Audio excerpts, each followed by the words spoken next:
"Don't touch her," he commanded, and the entire forest seemed to freeze. The wind that had been whispering through the pines went still. The birds that had been singing above the trail fell silent. Even the men who had been circling her stepped back, startled by the thunder in his voice. No one in that remote stretch of mountain expected him to speak. Most people barely knew he existed. He was just the mountain man. For years, he had lived alone in a small cabin carved into the side of a ridge, deep in the wilderness beyond the last marked trail. Hikers occasionally spotted him from a distance, tall, broad-shouldered, wrapped in flannel and worn leather, a thick beard shadowing a face that looked like it had been carved from stone. He moved through the forest like he belonged to it, like the mountains had shaped him. He rarely spoke. He rarely smiled. And he never, ever interfered. Until that day. It had started like any other late autumn afternoon. The sky was a clear, brittle blue. The air carried the sharp scent of pine and frost. Leaves crunched under boots, and the river below the ridge murmured against stone. She had come alone. Her name was Emma, though at that moment, she felt like no one at all. She had driven 3 hours from the city after a week that felt like a lifetime. A broken engagement. A job she had just lost. Friends who didn't know what to say anymore. The world had shrunk into a tight, suffocating box, and she needed air. The mountains had always been her refuge. She wasn't reckless. She'd hiked before. She'd researched the trail. She had water, snacks, a charged phone. What she didn't anticipate was how quickly confidence can unravel when you realize you're not alone. At first, it was just a feeling. A shift in the air. Footsteps that didn't match her rhythm. Laughter that didn't belong to the forest. 3 men appeared from a side path she hadn't noticed. They looked like they'd been drinking. Their smiles were lazy and wrong. "Out here all by yourself?" one of them asked. She forced a polite nod. "Just hiking. Dangerous place to be alone," another said, stepping closer. She moved to pass them, but they blocked the trail. The forest that had felt wide and open now felt like a trap. Her phone had no signal. Her heart began to pound so loudly she could hear it in her ears. "Relax," one of them chuckled, reaching for her arm. That's when the voice shattered the moment. "Don't touch her." It didn't sound like a man shouting. It sounded like a command carved into stone. They all turned. He stood at the edge of the trees, half in shadow. The late afternoon sun lit one side of his face, and for a second, he didn't look entirely human. He looked like part of the mountain itself, solid, immovable. One of the men scoffed. "Mind your business." The mountain man stepped forward, boots steady on the uneven ground. "This is my business." There was no anger in his tone, no bluster, just certainty. The men laughed again, but it was thinner now. "You don't want trouble, old man." He didn't respond. He just kept walking. Every step was deliberate, controlled, the kind of steps taken by someone who had nothing to prove and nothing to fear. Something shifted in the air. Predators recognized strength, even the cruel kind. One of the men muttered, "Forget it." Another spat on the ground, glaring at Emma as if she had somehow caused the interruption. But they backed away, one by one. Their laughter faded into the trees. The silence that followed felt unreal. Emma realized she was shaking.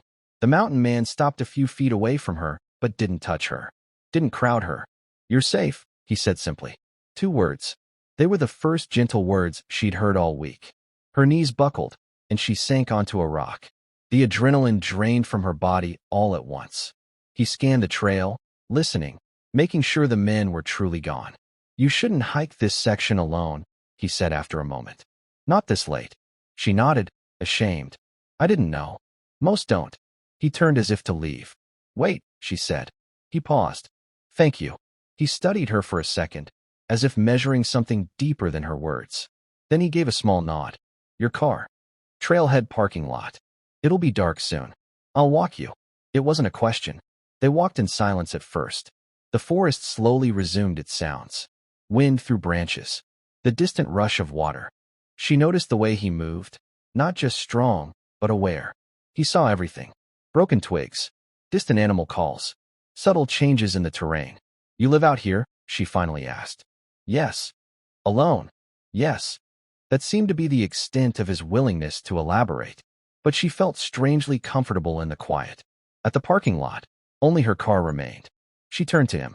"I don't know what would have happened if you hadn't." He shrugged slightly. "You're going home. That's what matters." Can I at least know your name? He hesitated. Daniel. It felt like being handed something rare. Emma, she said. He nodded once more and began to turn away. Daniel, she called softly. Why did you help me? He stopped. For a long moment, he didn't answer. Then he said, because no one helped my sister. And he walked back into the trees. Emma stood there long after he disappeared. She drove home differently than she had driven up. The world hadn't changed. Her problems were still waiting, but something inside her had shifted. Someone had stepped in.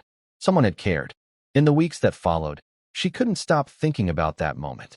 About the command in his voice. About the quiet strength in his eyes. About the sister he had mentioned only once. So she went back. This time, she hiked earlier in the day. She stayed on the main trail.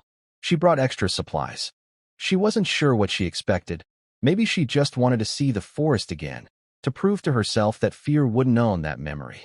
She didn't expect to see him, but she did. He was repairing a fallen section of fencing near a steep drop, tools laid neatly beside him. He noticed her immediately. You came back. I did. He studied her, as if making sure she was steady. You shouldn't have to give up something you love because of what almost happened, she said. A faint expression crossed his face, not quite a smile, but something close. She began coming back every week. At first, they spoke little. She would bring coffee, sometimes fresh bread. He never asked for anything, but he accepted her offerings with a nod. Over time, words came easier. She learned that he had once lived in the city too, that he had worked construction, that his younger sister had loved hiking even more than he did. One evening, years ago, she hadn't come home from a solo trip. Search parties had combed the area for days. They found her backpack near a riverbank. They never found the men responsible. Daniel had left the city soon after. He built his cabin with his own hands. He stayed near the trails his sister had loved. I can't change what happened, he said quietly one afternoon. But I can make sure it doesn't happen again. Emma realized then that his solitude wasn't bitterness. It was purpose. He wasn't hiding from the world. He was guarding it. And in saving her, he hadn't just chased away 3 men.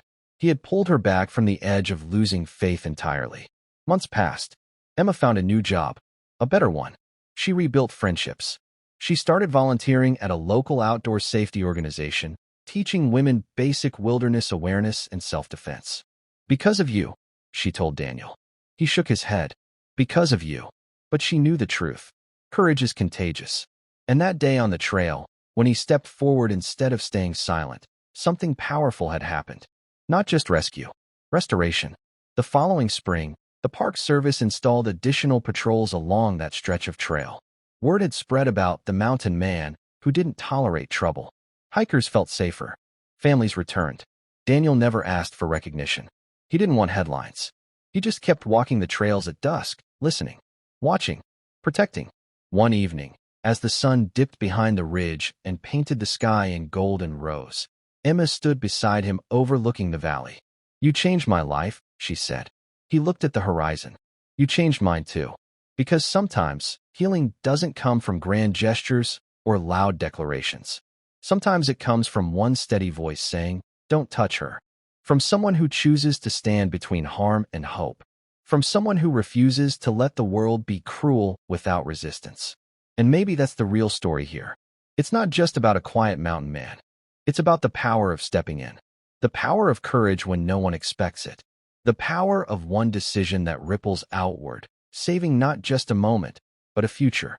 If this story moved you, if it reminded you that good people still exist, be one of them. Stand up when it matters. Speak when silence would be easier. Protect those who can't protect themselves. And if you believe in stories that restore faith in humanity, make sure you subscribe to this channel. Join our community of people who choose courage, compassion, and strength every single day. Because somewhere out there, someone might need a voice that says, don't touch her. And that voice could be yours.